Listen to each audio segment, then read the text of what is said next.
Welcome to the China Desk Podcast, presented by the Federal Newswire, with your host, Steve Yates. Welcome to the China Desk Podcast. I'm your host, Steve Yates, Senior Research Fellow for China and National Security at the Heritage Foundation. A reminder to our audience for whom we are most grateful. Viewers can watch the China Desk on YouTube or subscribe to hear all our interviews on Apple, Spotify, and most other podcast providers. We welcome you to check out our website and show archive at ChinaDeskPodcast.com.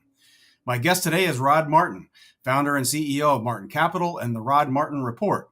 Rod is an investor, technology entrepreneur, and futurist. He was part of PayPal's pre-IPO startup team, served as special counsel to founder and CEO Peter Thiel, and also served as policy director for former Governor Mike Huckabee.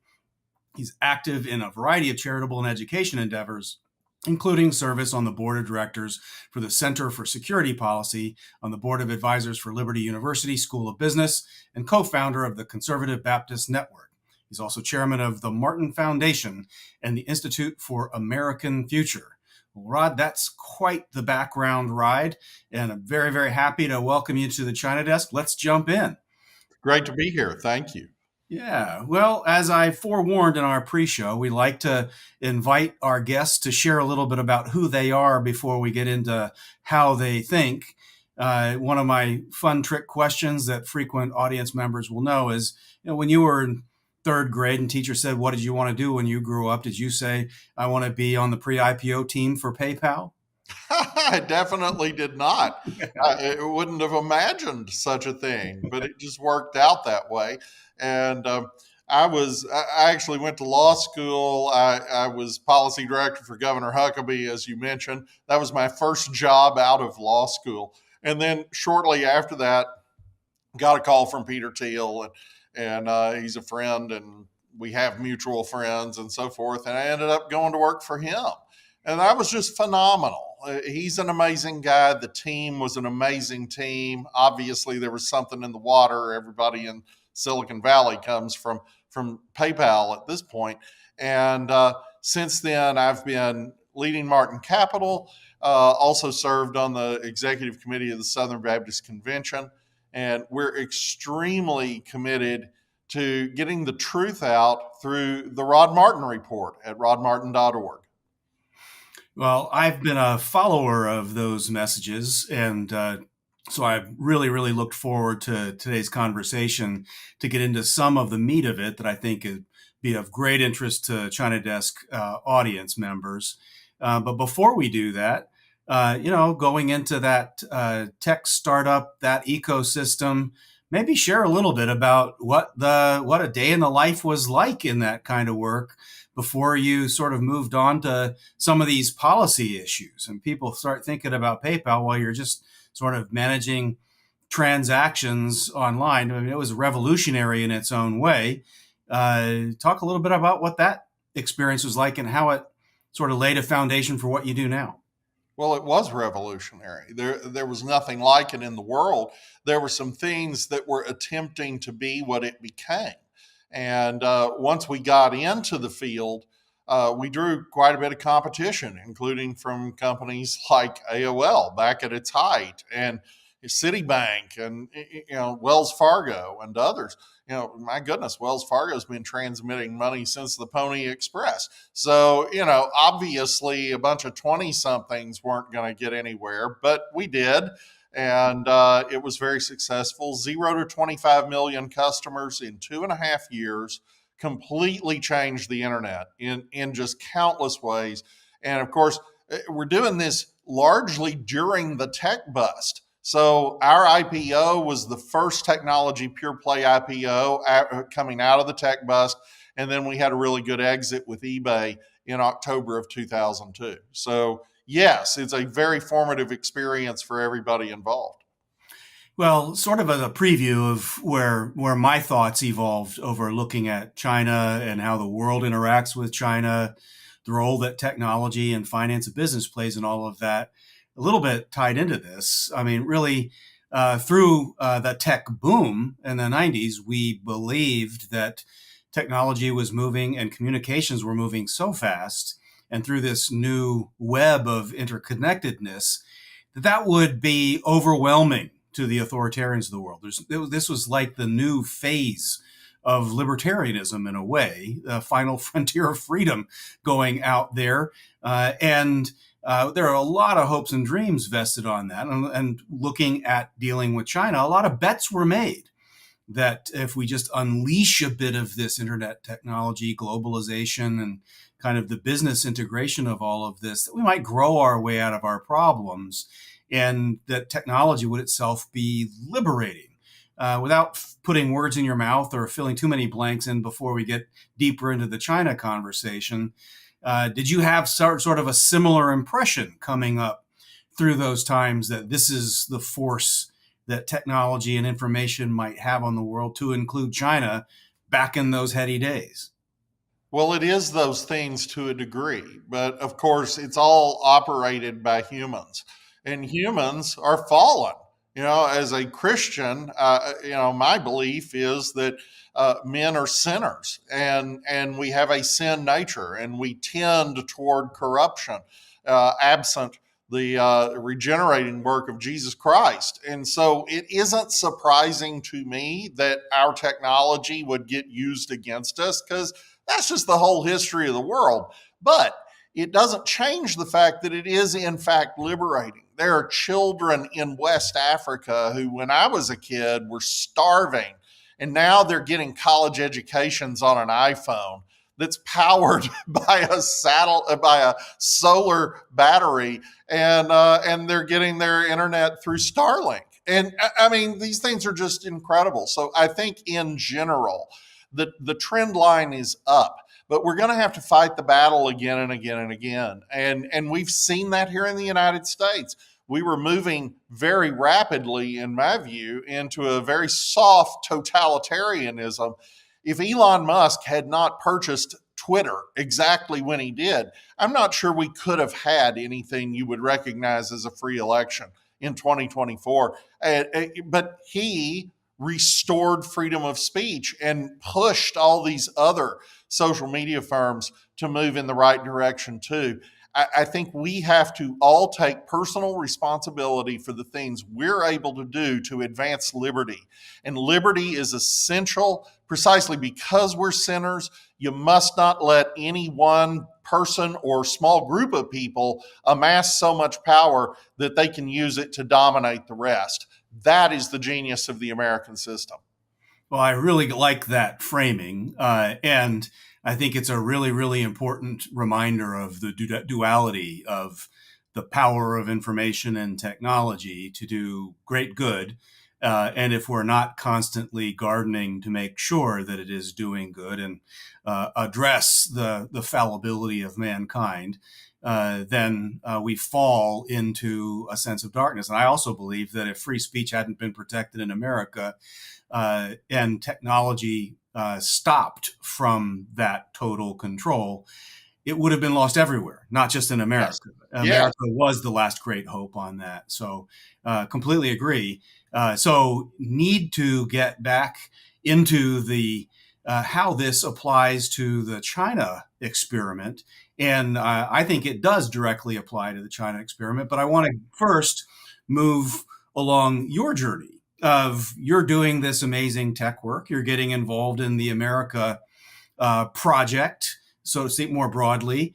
But somewhere along the line, I noticed in your commentary, you were talking a lot about what's happening in China. What drew you into that conversation in a significant way?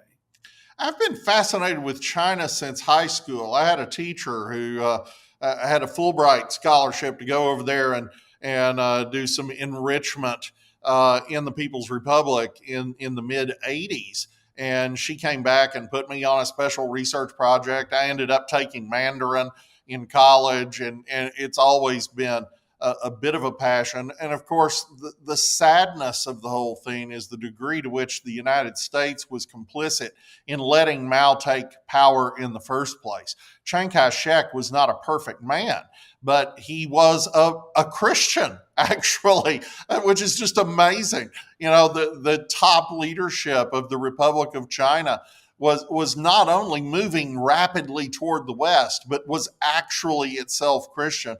And these people very much shared our values in countless ways. They were just beset from all sides. The Civil War broke out in 27, but they had been in a state of chaos and warlordism since the Qing Empire fell. And then, the Japanese invade and they're fighting the communists all through that. And then the instant the Japanese are done, the Soviets hand all the Japanese weapons to Mao. So they spend the next 3 years in a civil war. There's just no end to the sadness of our letting that country fall into the communist mire. Yeah, it is one of the travesties of history. And of course, I think some subsequent decisions prolonged the communist rule. And in some ways, the bet that we made in the Cold War to balance against the Soviet Union, and then after the supposed end of the Cold War, doubling down on it's the economy stupid kind of way of thinking. Yes. We Yes. prolonged what could have been a natural transformation of a great culture and civilization toward freedom. But let's fast forward a little bit into some of the current events that I know you've touched upon. And I'd really like to draw your perspective into, the window you've had into some of the key players dealing in technology and finance that have big plays in the China market. We are in what some have called a trade war. I might argue that we've been on the receiving end of economic warfare for a long time, have just sort of decided we might return volley in the current season. But if we take that as a proposition, you did a piece that talked about China can't afford a trade war and Trump knows it. You mentioned things about fragile real estate markets and demographic trends make it uniquely vulnerable to tariffs. Maybe share a little bit about some of those structural weaknesses that you were teasing out in that argument. But I've talked a lot about that on Fox Business also. The truth of the matter is China is an export-driven economy. Most of our foreign trading partners are. In the German case, for instance, 48% of their GDP is exports. They cannot sustain a long-term trade war with somebody who is a chief buyer. And that's the brilliance of Donald Trump, to just look at it and say, look, the emperor has no clothes. What are we doing here? This is the largest consumer market in the world. It's 4% of global population, but 26% of global GDP. Everybody should be treating us well just to get to do business in the American market. And instead, we have all these lopsided trade deals from the Cold War era that made sense at the time. I mean, we needed to rebuild the world. We needed to help keep our allies on side. We certainly needed to pry China away from the Soviet Union. The Kissinger foreign policy made sense. There was at least a logic to Jimmy Carter's treatment of China, although I'm horrified by it. But Bill Clinton went in this just insane direction of let's just give them the store. And let's build a superpower in a country that clearly is opposed to everything we stand for.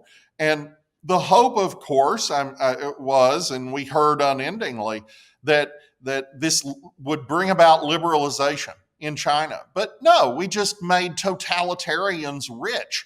And we can relitigate that, but we are where we are. Donald Trump understands this is a mortal enemy.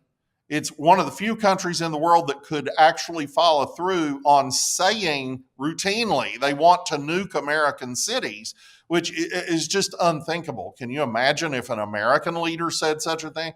And we can't treat these people like friends. We don't have to treat them ugly.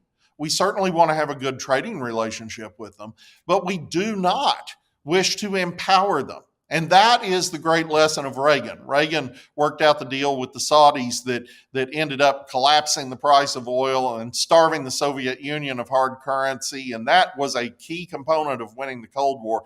Donald Trump was paying attention. And I think that's what we're seeing now. So if the model that they have now and some of the core trends internally are unsustainable, and if we are in a period of significant rebalancing, which all evidence points to yes, we are. What does that do to the risk calculus in the near-term years ahead? China going through that kind of experience could be kind of provocative, or it could be rational and make a deal that is on offer from a president who, by all indications, wants to de-escalate tensions and kind of define a new, more stable normal between the two countries. So maybe correct any of those assumptions, or share what your thinking is on teasing out whether those trends taken as a given, does that make things riskier or maybe opportunities better? No, you're right in both directions. There are some pretty tremendous opportunities here, but the reality is the next decade is the most dangerous. The Chinese regime is not unaware of its demographic disaster. It has shifted from a one-child policy to now outright pronatalism, and it's not moving the dial. They're at about a 1.0 total fertility rate. It takes 2.1 just to maintain your population. They're probably going to stabilize around 0.8. At that rate, by the end of the century, they've lost 75% of their population. The United States will actually have a larger population at the end of the century, unless something changes that I don't believe can. We will be a larger country than they are, which is just staggering. And it works through the system in some pretty ugly ways. It destroys the real estate market. It destroys construction. It destroys consumption because everybody's money is getting spent on taking care of elderly parents.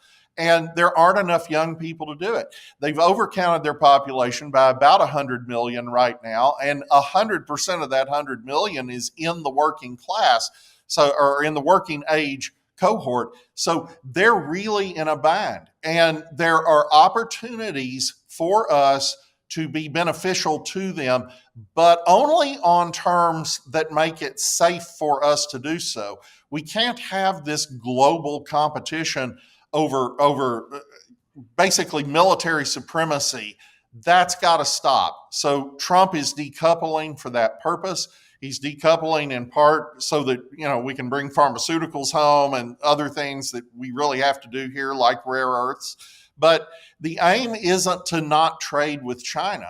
The aim is to starve them of the cash necessary for them to invade Taiwan or invade Siberia or whatever. And that's a perfectly reasonable goal. Well, maybe talk a little bit about what some people might see as the countervailing forces in the scenarios that we're looking at.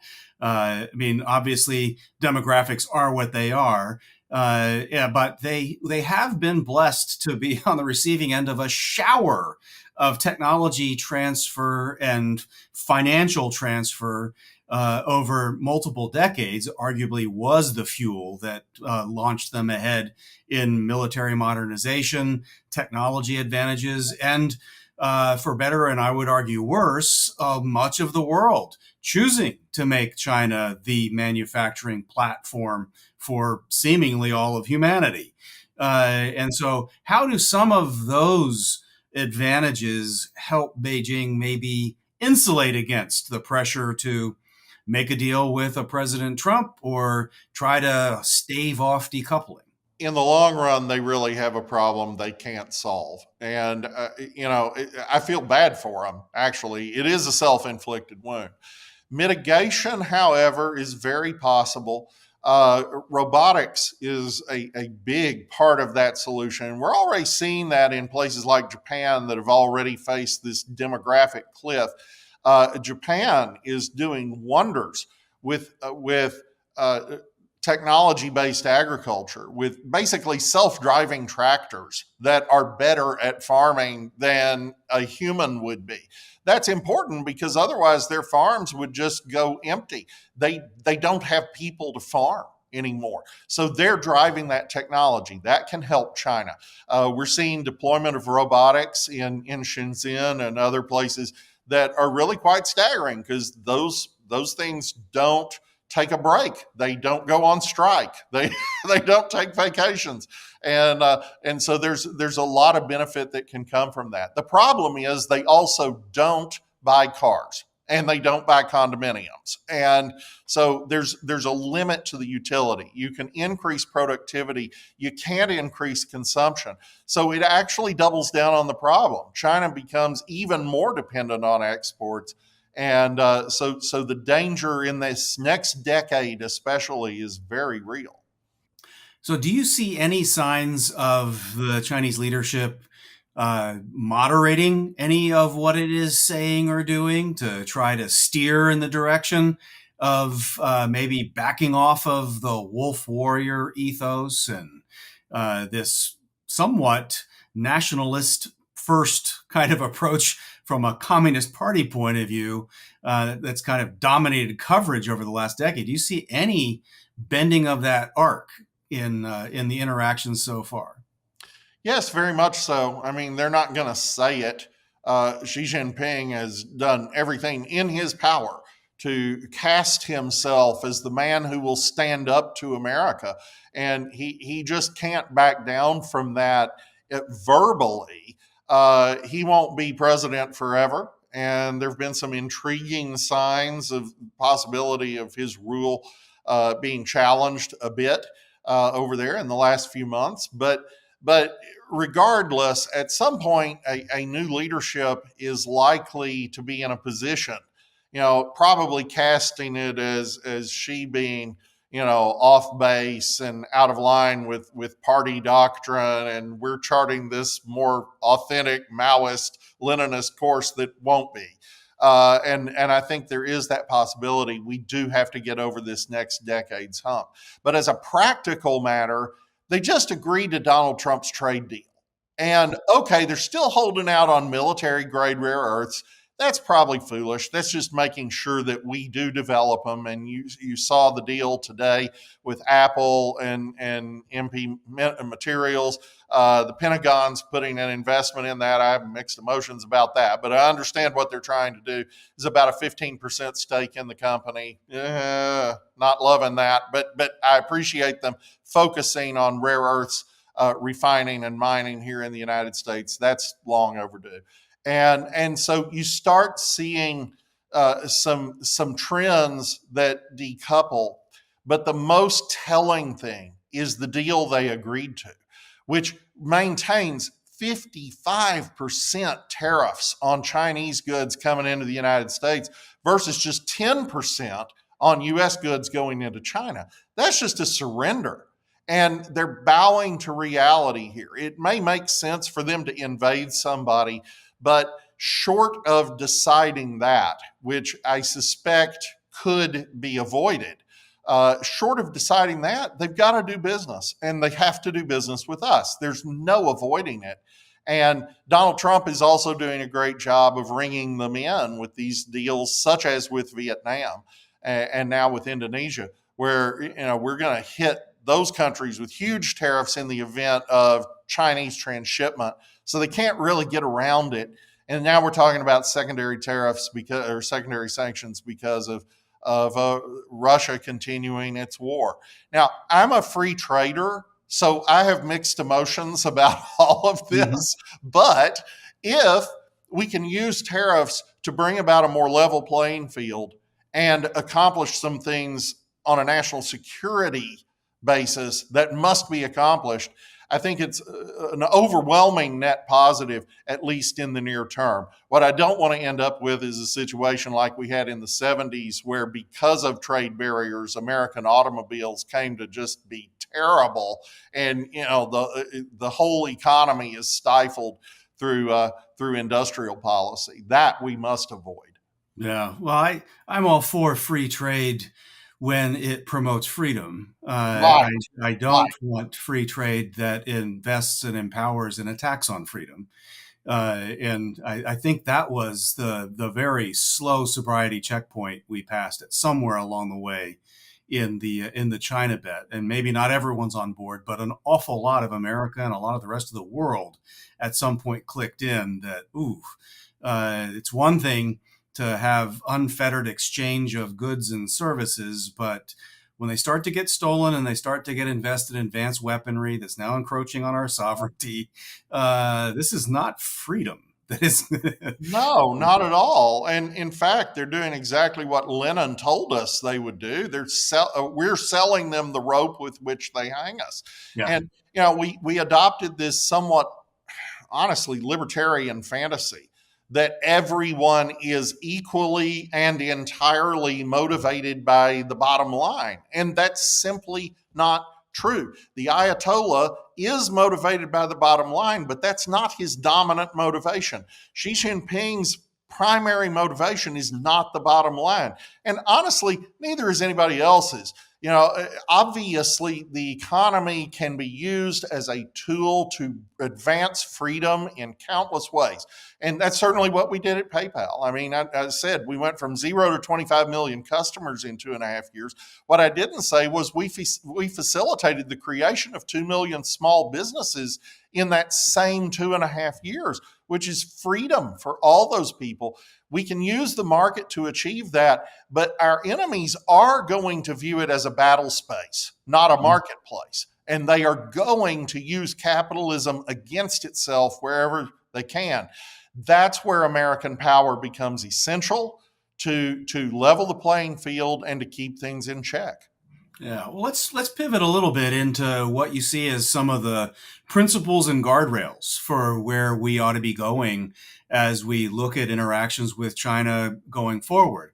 Obviously, to the extent that technology can be empowering and liberating and used for human good, we want to see that go out, including into controlled societies that maybe could be less controlled over time. But obviously, we have to have some principles or guardrails. One of the principles that we've talked about on almost every episode of the China Desk is the principle of reciprocity and what role that should play as a guide for how we think and how we make decisions about our interactions with China. What do you think the role ought to be in U.S.-China investment, trade, manufacturing, whatever the case may be? What role should a principle of reciprocity play in our thinking? Oh, you're exactly right. And that just is a needed update. That's where we should have been in the 90s when instead we decided to give away the store. And yet, we talk about a peace dividend. The peace dividend we should have had is fairer trade deals where, Germany isn't charging us 4 times the tariff on our automobiles that we're charging them. That's absurd. Why would you ever allow that? Likewise, in India, they've got 100% tariff on Harley Davidson. Well, that doesn't mean they're collecting taxes on sales of Harleys. That means there are no sales of Harleys. Just like when you have a 280% tariff in Canada on certain dairy goods. It just means our farmers don't get to compete in Canada. So that's not free trade. That's not capitalism. That is state central planning in our so-called trade partners. And Trump is insisting on reciprocity, just as you suggest, for exactly that reason. We don't have a problem with 0-0 tariff regimes. The president said it plain as day at the G7 in 2018. That's not the issue. The issue is it has to be fair. We're going to charge no tariff on Indian motorcycles if they charge no tariff on American motorcycles and so forth. And there may be some adjustments to that depending on other circumstances, such as the situation in Ukraine, such as China's threats against Taiwan, such as fentanyl, such as the border. But that's just using national policy in a way calculated to provide for the common defense. And we've completely decoupled economics from that constitutional mandate. So when we look at reciprocity with China in particular, you couldn't go to China and start a PayPal. No. And if you did, it would be owned by the government, at least in large part, and it would be completely controlled by the government. They wouldn't necessarily appoint your board, but there'd be a couple guys in the back of the boardroom whose diktat you must obey. And that's been the case all this time. Everybody's just kind of sucked it up and dealt with it because they're making so much money. But money isn't everything. And money in the service of social credit scores is actually destroying freedom, not helping it. So I want to, in our sort of closing phase of the conversation, talk a little bit about an area that I imagine we might have a shared interest in, taking two big parts of life and the world and putting them together into the China conversation that's not just about tech, but about human dignity. And it's one of the reasons why I think that reciprocity and rebalancing is necessary, but also strategic decoupling is necessary, because you can't have an artificial intelligence driven world if the foundational stack doesn't protect free speech and human dignity, allow for the part of life that makes man saved, not fallen. And so it's, these things are not going to be negotiated in trade deals, but they matter to the kind of world we're choosing to live in. And so to me, as I look at the challenge from China, it's supply chains and leverage and dependencies. Surely there could be military contingencies. All of that is a part of the life that I've lived in policy and government. But the part that is beyond that, the initial outreach to China was a commercial impulse, yes, but also a missionary impulse, of a desire to save souls, open minds, an inherent belief that we are all children of the same God, and you want to have that be a bridge to a better future. All the talk that we might have about the threat environment, whatever the malign influences are of the Chinese Communist Party, there's still a part of who we are and what we're about that cares about the well-being of the Chinese people, would like this connection for a better future to be able to flourish, but it's been blocked in some very, very disappointing ways. Maybe share a little bit about what your experience was, because just given your bio, I strongly suspect these thoughts have weighed on your mind as you've watched the explosion of information and technology and opportunity, but also the changing nature of U.S.-China's realities. Oh, without a doubt. And you mentioned the missionary impulse. The missionary endeavor in China was shockingly successful for about a century. And of course, one of the first things the communists did was get rid of all the missionaries. But the missionaries had been very successful in increasing the dignity of human life, in building hospitals and all kinds of useful functions in China that wouldn't have existed without them. And of course, estimates range between 100 and 200 million Christians in China today. So, nobody really knows what the number is, but that seems likely to be true.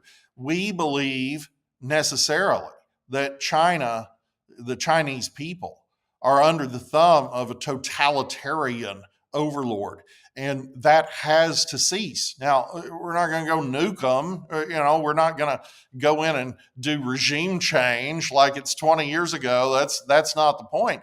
But we can use our disproportionate economic power to build a military sufficiently strong that, in Morton Blackwell's words, we make the steel more expensive than it's worth, and they don't go to war. And likewise, we can use trade to facilitate better behavior. I loved J.D. Vance's line that, no free trade without free speech.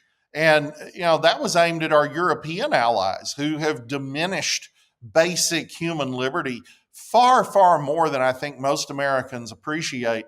And it's happened very rapidly. And that has to be reversed. America's influence can be very positive in that regard, while doing deals that make sense and increase everybody's wealth. I don't know how you could have a better outcome than that. And I think it ultimately averts maybe not all war, but most of them. Well, we certainly want to get to a place where we are doing what the president has talked about, which is stopping war, expanding opportunity, certainly American revival, but that revival extends to our allies if they play fair and play along. But ultimately, a world where hopefully the Chinese Communist Party has less influence, and maybe the Chinese people have a better alternative path to a future. But Rod, if there are any parting thoughts you have, I'd welcome you to share them, and also let people know where they should go to learn more about your research and follow your commentary. Well, we believe in liberty. We believe that man is made in the image of God and therefore has dignity that the state may not infringe. And we believe that that's the best outcome for all mankind. We don't want to impose it on them. We just want to help them to find it. And we do that all day, every day at rodmartin.org. That's rodmartin.org, the Rod Martin Report, and of course on my X at Rod D. Martin. And I think most of your audience would be very pleased with what they find. Yeah. Well, Ron, it's been a pleasure talking with you. Appreciate you taking the time to share your experience and ideas with the China Desk audience. To our audience, if you enjoyed today's conversation, please tell your friends and consider subscribing and give a visit to ChinaDeskPodcast.com. We welcome your feedback and suggestion for other guests we might bring into the conversation. We thank you very much for joining, and a special thank you to Rod Martin for sharing his perspective. Until next time, I'm Steve Yates, your host here at the China Desk. Thank you for listening to the China Desk Podcast, presented by the Federal Newswire and hosted by Steve Yates. Check out the Federal Newswire's family of websites, as well as their social media stream.